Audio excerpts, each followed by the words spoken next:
आज हम जिस चक्र के बारे में बात करेंगे वो है हमारा हार्ट चक्र, जिसको हिंदी में अनाहत चक्र बोलते हैं, जिसका कलर होता है ग्रीन और ये हमारे पंच तत्वों में से वायु तत्व कहलाता है। जैसा कि मैंने पहले कई सारी वीडियोस में बोला है कि आपका कोई भी चक्र फुल्ली ब्लॉक्ड नहीं होता, ये या तो फिर फंक्शन कर रहा है या नहीं, ये हमें जानना और समझना पड़ता है। नमस्कार, शून्य the power of empty mind में आप सबका फिर से स्वागत है।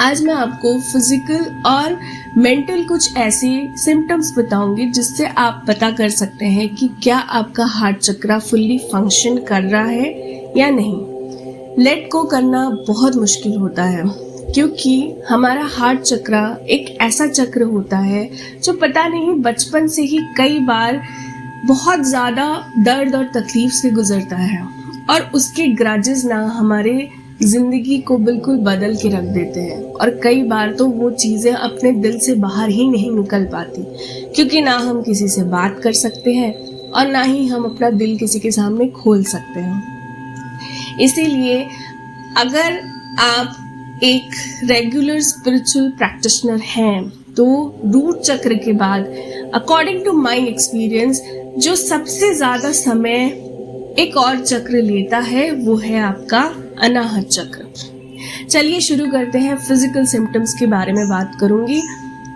टटोलिए खुद को कि कितना आपका हार्ट चक्र फंक्शनड है या नॉन फंक्शनड है। ऐसे लोगों को हार्ट, लंग और आर्म्स में पेन होने जैसी प्रॉब्लम हो सकती है। हार्ट इश्यूज, लंग इश्यूज आम बात है। औरतों की बात करें तो उनको ब्रेस्ट से रिलेटेड कुछ ना कुछ प्रॉब्लम्स होने के चांसेस बढ़ जाते हैं। ऐसे लोग ना अपनी उम्र से थोड़ा ज़्यादा एजड नज़र आते हैं। इनकी एजिंग प्रोसेस बहुत कम उम्र में शुरू हो जाती है। आपके अपर बैक पेन मतलब आपका जो गर्दन के नीचे वाला हिस्सा है वहाँ पे पेन रेगुलर बना रहता है और अस्थमा जैसा इशू आपको हो सकता है। इम्यून सिस्टम इतना इनका स्ट्रॉन्ग नहीं हो पाता।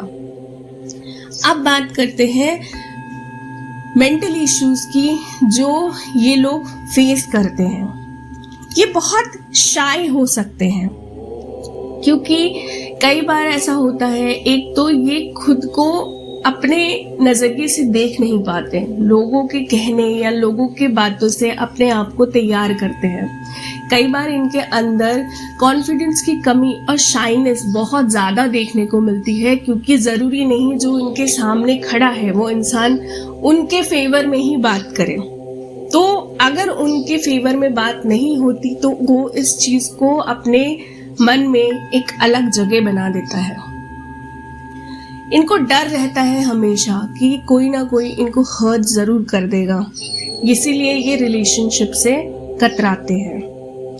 अपने आप को बहुत अकेला महसूस करते हैं, अपने आप को हमेशा ओवरलोडेड फील करते हैं इमोशन से।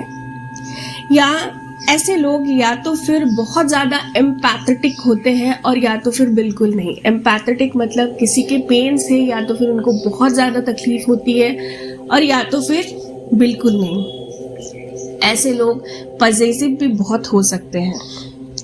ये लोग जजमेंटल बहुत ज़्यादा होते हैं। एक बार किसी को देखकर तुरंत वो कुछ ना कुछ जजमेंट अपने अंदर बिठा लेते हैं कि ये इंसान तो ऐसा ही होगा। उसके बाद वो जजमेंट तोड़ पाना हमारे लिए बहुत मुश्किल हो जाता है। ऐसे लोगों को रिलेशनशिप से डर लगता है। कई बार तो ऐसा होता है रिलेशनशिप्स ही इनको इतनी तकलीफ देते हैं कि आगे वो किसी भी रिलेशनशिप में आने से कतराते हैं।